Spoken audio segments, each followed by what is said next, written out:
joined as we usually do with our athletic director, John Longley. John, welcome. So great to be back in the studio with everybody. Thanks, Mark. Good to see you. Yeah, literally. exactly. Well, sometimes they say I've got a face for radio, so it might work better with a mask. But look, congratulations on not only the spring season, but I wanted to kind of congratulate you and your entire team, the coaches, the athletic directors from across the TVL. For all the work that was put into this entire year. I mean, this was, as they say, unprecedented. Yeah, I mean, what a whirlwind.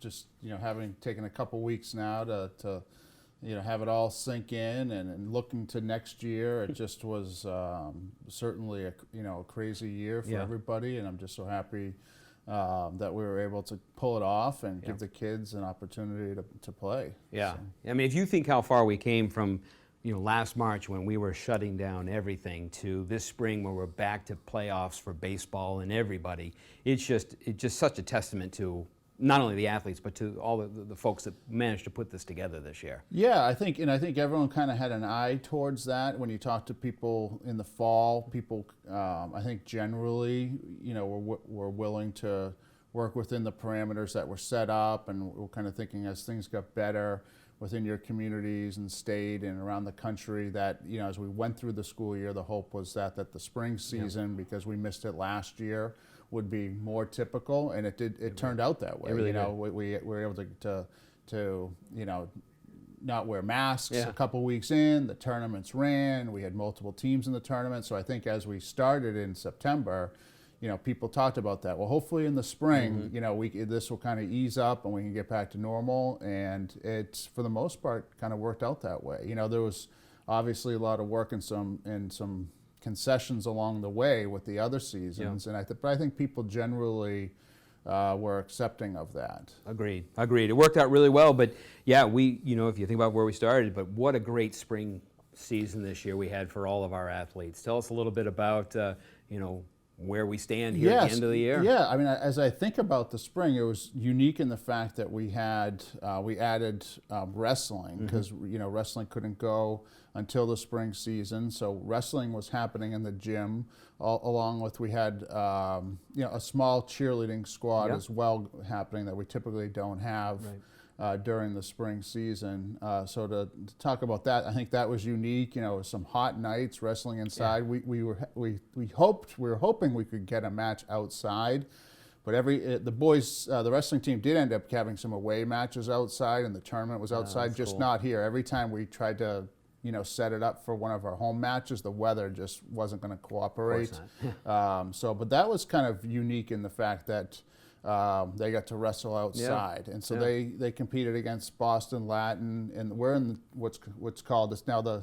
Everything's going to change next year, so we can do the fall show. We can go over that, but the statewide tournament next year, it's a new alignment cycle for the MIAA. So you're going to see some schools in some sports in different divisions, things like that, because it's the year that they reset. But currently, wrestling's in D2 Metro. They competed against Boston Latin in the tournament, and outside up at Burlington, and so those guys had a good year, and I know they were happy to just compete. As I go through it, the tournaments were open this spring, which was unique. So even if you were not 500 or above, you can opt in, and a few of our teams decided to do that. Boys tennis and boys lacrosse, they both opted into the tournament, and kind of ironically, they both ended up competing against Bishop Feehan on the same day at Bishop Feehan. Makes your job a little easier.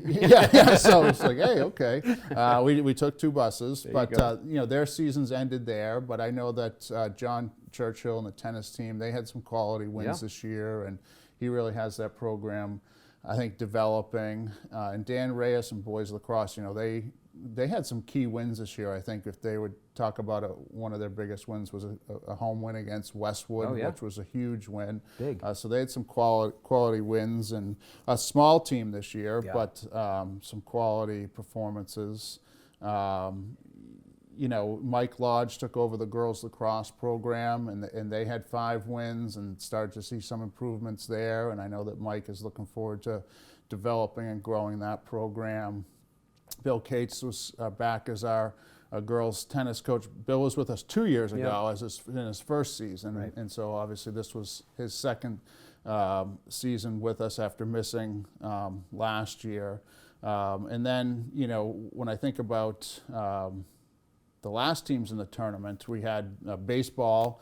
Had our best record of the spring, Kevin Igo's team, and they won a few games in the tournament and went and played Franklin in the Division I South quarterfinals and fell to them in a pretty good game. They tied it up at one point, and then eventually Franklin was the #1 seed and ended up prevailing. And I know that they ended up winning the next game as well. But Carol Savino's softball team, you know, a perennial league title contender and tournament team, they qualified for the tournament again, and they won a game in the tournament, and then ran into a tough Norton team.